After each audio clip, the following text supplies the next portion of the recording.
Hello and welcome guys, स्वागत है आपका सक्सेस पॉइंट ऑनलाइन प्लेटफॉर्म पर। गाइज आज हम डिस्कस करने जा रहे हैं कुछ एयरफोर्स के कुछ महत्वपूर्ण प्रैक्टिस पेपर। तो आज का हमारा इंडियन एयरफोर्स का प्रैक्टिस पेपर है 1 रहेगा।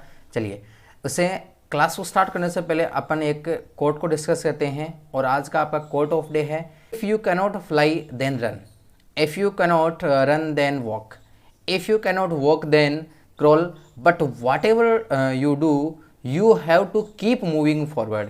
यानी गाइज अपना ये कोट ये बोलता है, यदि आप उड़ नहीं पा रहे हो तो आप दौड़ो, और यदि आप दौड़ भी नहीं पा रहे हो तो आप यहाँ पे वॉक करो, ठीक है। और यदि आप वॉक नहीं कर पा रहे हो, चल नहीं पा रहे हो, तो आप यहाँ पर रेंगते हुए चलो, बट आप यहाँ पे किसी भी तरीके से कोई ना कोई काम करते रहिए, ठीक है। चलिए तो यहाँ पे डिस्कस करते हैं। सबसे पहले अपना जो पहला क्वेश्चन है वो है अपने क्वेश्चन नंबर 1 से 4 तक है, आपका पैसेज का है। पैसेज को अपने को केयरफुली पढ़ना है और उसके यहाँ पे आंसर देना है। तो गाइज यहाँ पे आप पैसेज को अच्छी तरीके से पढ़ लीजिए, मैं आपको डायरेक्टली इसका आंसर बता देता हूँ।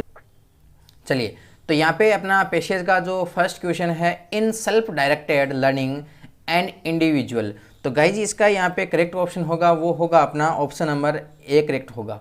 ऑप्शन नंबर ए है वो करेक्ट होगा, टेक्स इनिशिएटिव विथ और without the help of others, ठीक है।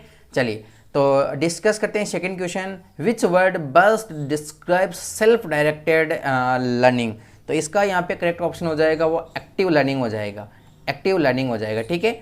चलिए थर्ड क्वेश्चन है गाइज अपना, the modern environment according to the author is. यानी यहाँ पे थोड़ा सा टाइपिंग का एरर है, यहाँ पे मॉडर्न हो जाएगा, ठीक है। तो जो मॉडर्न इन्वायरमेंट है किसके बारे में, ऑथर के अकॉर्डिंग किसके बारे में बता रहा है, तो यहाँ पे अपना करेक्ट ऑप्शन हो जाएगा ऑप्शन नंबर बी इंस्ट्रक्टिव, ठीक है।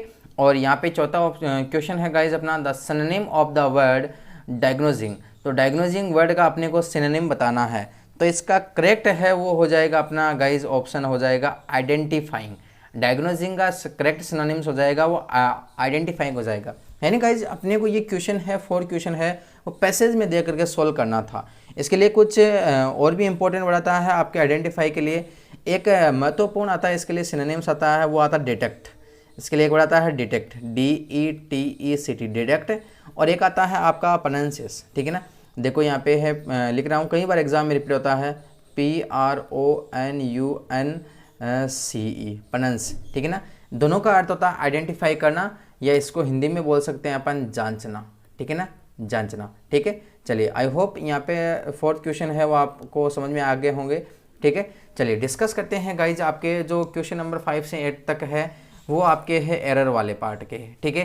तो पहला क्वेश्चन देखते हैं अपन, the number of guest invited to the wedding are 1000। तो यहाँ पे गाइज बताना है एरर है फर्स्ट पार्ट में है, सेकंड में है, थर्ड में है, या यहाँ पे कोई एरर नहीं है, नो एरर है, ठीक है। चलिए तो यहाँ पे सबसे पहले बात करते हैं गाइज अपना, यहाँ पे एक कंसेप्ट है और सबसे पहले कंसेप्ट को डिस्कस करते हैं। तो देखो कंसेप्ट यहाँ पे क्या लगता है, कंसेप्ट ये लगता है गाइज यहाँ पे एक वर्ड लगता है ए नंबर ऑफ के बाद में, और दूसरा कंसेप्ट लगता है गाइज अपना द नंबर ऑफ के साथ में, द नंबर ऑफ के साथ में, ठीक है। और क्या लगता है तो अपन सबसे पहले बात करते हैं, यदि गाइज यहाँ पे ए नंबर ऑफ दिया हुआ हो तो इनके बाद में सदैव प्लूरल नाउन और प्लूरल वर्ब का प्रयोग किया जाता है। और यदि यहाँ पे गाइज अपना द नंबर ऑफ यदि आए तो इनके बाद में आने वाली नाउन तो आपकी होगी प्लूरल, लेकिन यहाँ पे आने वाली वर्ब कैसी होती है, सिंगुलर होती है। तो यहाँ पे आप देख सकते हो द नंबर ऑफ, उसके बाद में गेस प्लूरल है, लेकिन आने वाली वर्ब क्या होगी, सिंगुलर होगी। तो यहाँ पे आर नहीं होगा, आर की जगह क्या करेक्ट होगा, इज करेक्ट होगा। तो आशा करता हूँ गाइज यहाँ पे क्वेश्चन समझ में आ गया होगा अच्छी तरीके से, ठीक है। चलिए सेकंड क्वेश्चन पे 6 नंबर क्वेश्चन पे बढ़ते हैं, if I was he I would not accept the project. तो यहाँ पे बताना है कौन से वाले पार्ट में एरर है। तो देखो गाइज यदि हम बात करें, ये वाला एरर है आपका कंडीशनल सेंटेंस का। और कंडीशनल सेंटेंस यदि हम बात करें तो आपके 3 प्रकार के कंडीशनल सेंटेंस होते हैं, 3 प्रकार की कंडीशंस बनती है। पहली कंडीशन बनती है गाइज अपनी ओपन कंडीशन, 1 नंबर कंडीशन बनती है वो ओपन कंडीशन बनती है जो प्रेजेंट सिंपल में बनती है। सेकंड यहाँ पर कंडीशन की बात करें तो उसको हाइपोथेटिकल या इमेजिनरी कंडीशन बोलते हैं अपन, हाइपोथेटिकल या इमेजिनरी कंडीशन बोलते हैं, ठीक है ना, वो पास्ट सिंपल में बनती है, ठीक है। और थर्ड यहाँ पे अपनी कंडीशन बनती है वो बनती है इम्पॉसिबल या अनफुलफिल्ड, ठीक है ना, इम्पॉसिबल या अनफुलफिल्ड, ठीक है ना, 3 प्रकार की कंडीशन बनती है, ठीक है। तो देखो यहाँ पर बात करते हैं, ये वाला है इफ़, यहाँ पे ये वाले जो आपके बन रही है वो इमेजिनरी कंडीशन बन रही है, ठीक है ना। इमेजिनरी कंडीशन क्या होती है बता देता हूँ। इफ़ वाले क्लोज में यदि V2 या यहाँ पे वर आता है तो यहाँ पे अपने जो प्रिंसिपल क्लोज है उसमें वुड प्लस V1 आता है, वुड प्लस V1 आता है। तो यहाँ पे अपन बात करें सबऑर्डिनेट क्लोज की, तो यहाँ पे आपका वॉज की जगह क्या करेक्ट हो जाएगा, वॉज की जगह करेक्ट हो जाएगा वर, ठीक है। चलिए आशा करता हूँ ये भी क्वेश्चन आप अच्छी तरीके से समझ गए होंगे। अगले वाला क्वेश्चन है गाइज, इक्वेटर सेकंड पार्ट है, divides the earth into 2 hemispheres, ठीक है। हेमिस्फेयर्स होते हैं जो आपके गोलार्ध होते हैं उनको बोला जाता है हेमिस्फेयर। देखो सबसे पहले बात करते हैं गाइज, यहाँ पे जितनी भी अपने इस अर्थ पे जितनी भी यूनिक चीज़ें हैं, यूनिक चीज़ें, उन सभी यूनिक चीज़ों से पहले अपन डेफिनेट आर्टिकल द का प्रयोग करते हैं, ठीक है ना। तो उसी तरीके से यहाँ पे इक्वेटर, इक्वेटर होती है वो जो रेखाएं होती है भूमध्य रेखा, तो इससे पहले भी आर्टिकल कौन सा लगाएंगे, द लगाएंगे। इसका मतलब करेक्ट ऑप्शन कौन सा हो जाएगा, ए हो जाएगा, ठीक है। चलिए बढ़ते हैं नेक्स्ट क्वेश्चन की तरफ गाइज। अपना नेक्स्ट क्वेश्चन है, we shall go out if it does not rain. तो यहाँ पे मैं आपको बता देता हूँ, यहाँ पे भी यहाँ पर कंडीशन फॉलो हो रही है और वो कंडीशन फॉलो हो रही है अपनी ओपन कंडीशन फॉलो हो रही है जो अपने क्वेश्चन नंबर 6 में लगी थी, ठीक है। तो यहाँ पे बात करते हैं, ये वाला अपना रहा subordinate close. Subordinate close present simple में होता है, तो आपका प्रिंसिपल क्लोज फ्यूचर सिंपल में होता है, ठीक है। चलो देखो अब बात करते हैं यहाँ पे, यदि कभी भी आपका हेल्पिंग वर्ब के रूप में डू और डज हो तो उनके साथ में आने वाली वर्ब हमेशा ही क्या होती है, V1 में यूज़ होती है। तो यहाँ पे रेंस नहीं होगा यहाँ पे, क्योंकि ये वर्ब की कौन सी फॉर्म है, V5 है। लेकिन यहाँ हमें रेंस की जगह यूज़ करना है, यहाँ पे करेक्ट क्या हो जाएगा, रेन हो जाएगा, ठीक है। आशा करता हूँ सारे क्वेश्चन अच्छी तरीके से समझ गए होंगे। बढ़ते हैं नेक्स्ट क्वेश्चन की तरफ गाइज। अपना नेक्स्ट क्वेश्चन है गाइज अपना जो कुछ ट्रांसफॉर्मेशन के है और दिया हुआ है। देखो सबसे पहले क्वेश्चन को आप पढ़ सकते हो, choose the correct transformation of the following sentence from complex to simple. यानी कॉम्प्लेक्स सेंटेंस से अपने को यहाँ पे कंबाइन करना है सिंपल सेंटेंस में। तो देखो यहाँ पे सबसे पहले देखो गाइज, कॉम्प्लेक्स सेंटेंस होता है आपके सबऑर्डिनेटिंग कंजक्शन से जुड़े हुए होंगे, ठीक है ना। जिसमें देखो यहाँ पे कॉम्प्लेक्स सेंटेंस होता है जिसमें एक तो आपका सबऑर्डिनेट क्लोज होता है और एक प्रिंसिपल क्लोज होता है। जैसे ये वाला रहा आपका प्रिंसिपल क्लोज और ये रहा आपका सबऑर्डिनेट क्लोज। तो यहाँ पे इसे मिलकर के कौन सा सेंटेंस बना है, कॉम्प्लेक्स सेंटेंस बना है। इस कॉम्प्लेक्स सेंटेंस को सिंपल सेंटेंस में बदलना है। सिंपल सेंटेंस का मतलब है गाइज यहाँ पे अपनी वर्ब है वो यहाँ पे एक होनी चाहिए। तो देखो इसमें सभी में यदि हम बात करें तो यहाँ पे करेक्ट ऑप्शन अपना बी है, life and hope are inseparable, ठीक है ना। इसका करेक्ट ऑप्शन नंबर बी हो जाएगा। आगे वाला क्वेश्चन है गाइज अपना question number 10, which one of the following word is a noun. यानी नीचे दिए गए जो वर्ड है इनमें से अपने को आइडेंटिफाई करना है कौन सा वाला वर्ड है नाउन है। तो देखो सबसे पहले बात करते हैं इंटरेस्टिंग। इंटरेस्टिंग यहाँ पे यूज़ हो रही है किसके रूप में, वर्ब के रूप में, या अपन बात कर सकते हैं पार्टिसिपल के रूप में, ठीक है। डेवलप की बात करें तो डेवलप भी यहाँ पे यूज़ हो रहा है किसके रूप में, वर्ब के रूप में। ब्रेव यूज़ हो रहा है गाइज यहाँ पे आपका एडजेक्टिव के रूप में, ठीक है। और यहाँ पे आपका टीचर, टीचर क्या है आपका यहाँ पे नाउन के रूप में यूज़ हो रहा है। तो अपना करेक्ट ऑप्शन कौन सा हो जाएगा, ऑप्शन नंबर सी हो जाएगा, ठीक है। चलिए डिस्कस करते हैं नेक्स्ट क्वेश्चन। नेक्स्ट क्वेश्चन है गाइज अपना इसमें करेक्ट प्रोनाउन बताना है, ठीक है। तो क्वेश्चन है that was my brother who went with, और यहाँ पे आपके 4 ऑप्शन दिए गए हैं, हर, सी, ही और हिज। तो यहाँ पे सबसे पहले बात करते हैं गाइज, यहाँ पे आपका यूज़ हुआ है विथ यहाँ पे यूज़ हुआ गाइज अपना प्रीपोजिशन के रूप में। किसके रूप में यूज़ हुआ, प्रीपोजिशन के रूप में। और यदि हम बात करें तो प्रीपोजिशन के बाद में प्रोनाउन का हमेशा ही कौन सा केस आता है, ऑब्जेक्टिव केस आता है।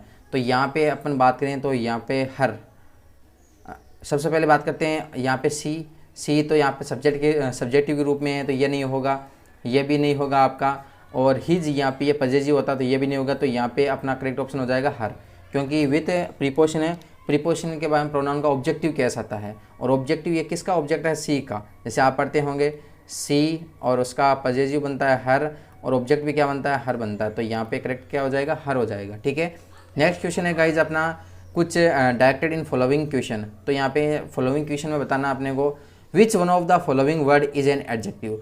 तो हमें बताना है जो नीचे दिए गए कुछ वर्ड्स हैं इनमें से अपने को करेक्ट एडजेक्टिव बताना है, ठीक है। तो देखो सबसे पहले देखते हैं यहाँ पे करेक्ट जो अपना एडजेक्टिव है वो कौन सा होगा। तो देखो सबसे पहले इसमें बात करते हैं, इसमें करेक्ट हो जाएगा अपना यूजफुल। यदि हम बात करें, देखो यदि किसी वर्ब के साथ में यदि फुल लगता है तो यहाँ पे किसका निर्माण होता है, एडजेक्टिव का निर्माण होता है, ठीक है ना। तो यहाँ पे ये यूज़फुल क्या है, एडजेक्टिव है, ठीक है ना। और यूज़फुलनेस की बात करें तो ये क्या है, आपका नाउन है, इसका पार्ट्स ऑफ स्पीच क्या है, नाउन है, ठीक है। चलो अगला अपना नेक्स्ट क्वेश्चन है guys, identifying the types of word that is underline in the given sentence. यानी अंडरलाइन जो वर्ड है इसको पार्ट्स ऑफ स्पीच बताना है। तो पार्ट्स ऑफ स्पीच यदि इसकी बात करें तो बताना है नाउन है, प्रोनाउन है, एडजेक्टिव है या वर्ब है। तो सबसे पहले गाइज आइडेंटिफाई करते हैं। देखो ऑल के जस्ट बाद में आपका द आ रहा है और द के बाद में पीपुल आ रहा है। तो यहाँ पे आपने हमेशा ही पढ़ा है कि जब आर्टिकल आता है तो आर्टिकल सदैव ही किससे पहले आता है, आर्टिकल सदैव नाउन से पहले आता है। किससे पहले आता है, नाउन से पहले आता है। आर्टिकल सदैव नाउन से पहले आता है और नाउन की विशेषता बताने वाले वो शब्द क्या होते हैं, वो एडजेक्टिव होते हैं। क्या होते हैं, एडजेक्टिव होते हैं। तो इसका मतलब यहाँ आपका ऑल है किसके रूप में यूज़ हुआ है, एडजेक्टिव के रूप में। ऑप्शन नंबर सी करेक्ट हो जाएगा, ठीक है। चलिए बढ़ते हैं नेक्स्ट क्वेश्चन की तरफ। नेक्स्ट क्वेश्चन है गाइज अपना फिल इन द ब्लैंक्स वाला है और इसमें अपने को कंजक्शन फिल करना है, ठीक है। तो देखो यहाँ पे है अपना बिलीव इन योर मदर, यहाँ ब्लैंक है आपका, और डू योर ड्यूटी, ठीक है ना। मदर के बाद में आपका ब्लैंक है। तो इसमें से अपने को बताना है कौन सा वाला कंजक्शन है वो करेक्ट होगा, ठीक है। Believe in your mother, do your duty. तो देखो गाइज यहाँ पे अपनी एक बिलीव इन योर मदर ये आपकी एक फ्रेज यूज़ हो रही है और डू योर ड्यूटी ये भाई आपकी फ्रेज यूज़ हो रही है, ठीक है ना। और जब दो फ्रेज को अपने को कंबाइन करना होता है तो यहाँ पे अपन यूज़ करते हैं किसका, एंड का यूज़ करते हैं। यदि अपने को कंबाइन करनी है ओनली तो किसका यूज़ करते हैं, एंड का यूज़ करते हैं। तो यहाँ पे करेक्ट ऑप्शन हो जाएगा अपना एंड, ठीक है। नेक्स्ट क्वेश्चन है गाइज अपना जो दो सेंटेंस है उनको भी अपने को क्या करना है, ज्वाइन करना है, ठीक है। तो उनको ज्वाइन करना है, ठीक है। तो देखो कौन से वर्ड है उससे ज्वाइंट होगा। तो देखो पहला जो अपना पार्ट है, सी इज़ प्रेटी और सी इज़ प्राउड। तो यहाँ पे अपने को बताना है, देखो सी इज़ प्रेटी और सी इज़ प्राउड। तो यहाँ पे ये वाला जो स्टेटमेंट है इसका यहाँ पे ये वाला क्या है, कॉन्ट्रास्ट है। क्या है, कॉन्ट्रास्ट है कि वो प्रेटी तो है लेकिन फिर भी वो क्या करती है, प्राउड करती है, घमंड करती है। इसका मतलब एक दूसरे में एक तरह का स्टेटमेंट है वो पॉजिटिव है, एक तरह का स्टेटमेंट क्या है, नेगेटिव है। तो इसका मतलब कॉन्ट्रास्ट का भाव है। और कॉन्ट्रास्ट का यदि भाव हो तो वहाँ अपन कंजक्शन के रूप में यूज़ करते हैं, वाइल का नहीं करते हैं, बिकॉज का भी नहीं करते हैं, यूज़ करते हैं अपन किसका, बट का। और कॉन्ट्रास्ट को दर्शाने वाले कुछ और भी कंजक्शंस है, जैसे अपन बात करें हाउ एवर, ठीक है ना, जैसे हो गया हाउ एवर, जैसे आ गया आपका येट, ठीक है ना, और जैसे आपका यहाँ पे स्टिल हो गया। ये सारे आपके कॉन्ट्रास्ट को दर्शाने वाले कंजक्शंस है। तो यहाँ पे करेक्ट ऑप्शन हो जाएगा अपना बट, ठीक है। चलिए बढ़ते हैं नेक्स्ट क्वेश्चन की तरफ। यहाँ पे आपको सुटेबल वर्ड फिल करना है गाइज। यहाँ पे जो क्वेश्चन दिए गए हैं, तो पहला क्वेश्चन है she has only blank their friends. तो अपने को बताना है इसमें करेक्ट ऑप्शन कौन सा होगा, फ्यूअर होगा, लेस, मोर और एफ यू। तो तीनों के तीनों गाइज यहाँ पे कंपेरेटिव डिग्री है, फ्यू की फ्यूअर, लेस लिटिल की है, यहाँ पे मोर, तीनों कंपेरेटिव डिग्री है। तो यहाँ पे ये वाला तीनों ही ऑप्शन कट हो जाएंगे। और यहाँ पर यदि बात करें फ्यू तो यहाँ पे एफ यू यूज होगा। और यदि हम बात करें गाइज फ्यू का, तो हमेशा ही फ्यू है काउंटेबल। कैसे, हमेशा ही काउंटेबल और प्लूरल नाउन से पहले यूज़ करते हैं अपन फ्यू का यूज़, ठीक है ना। तो यहाँ करेक्ट ऑप्शन हो जाएगा अपना option number D, F you, ठीक है। तो देखो आगे वाला क्वेश्चन है guys, how did these things come. तो इसमें ऑप्शन बताना है कौन सा करेक्ट होगा। ये शायद आपका फ्रेजल वर्ब का क्वेश्चन है, ठीक है। और तो यहाँ पे अबाउट आएगा, इनटू आएगा, एट आएगा या डाउन आएगा, ठीक है। तो यहाँ पे गाइज अपना करेक्ट ऑप्शन हो जाएगा, वो हो जाएगा कम अबाउट। कम अबाउट का मतलब होता है हैपन होना या घटित होना, ठीक है ना, हैपन होना या घटित होना। How did these things come about, कि ये चीज़ें कैसे घटित हुई, ठीक है। और यहाँ पे गाइज कुछ कम की कुछ फ्रेजल वर्ब है, उनको भी अपन डिस्कस कर लेते हैं। पहली देखो फ्रेजल वर्ब है इसकी कम by. Come by, come by का अर्थ होता है इन दी सेंस ऑफ गेट, प्राप्त करने के सेंस में। उसके बाद में है नेक्स्ट जो फ्रेज यूज होती है इसकी कम ऑन। कम ऑन का मतलब क्या होता है, आना। कम ऑन का मतलब होता है अप्रोच करना या आना, जल्दी आना, ठीक है। उसके बाद में यदि हम बात करें इंपॉर्टेंट में आपके come across. Come across, come across का मतलब होता है टू मीट बाई चांस।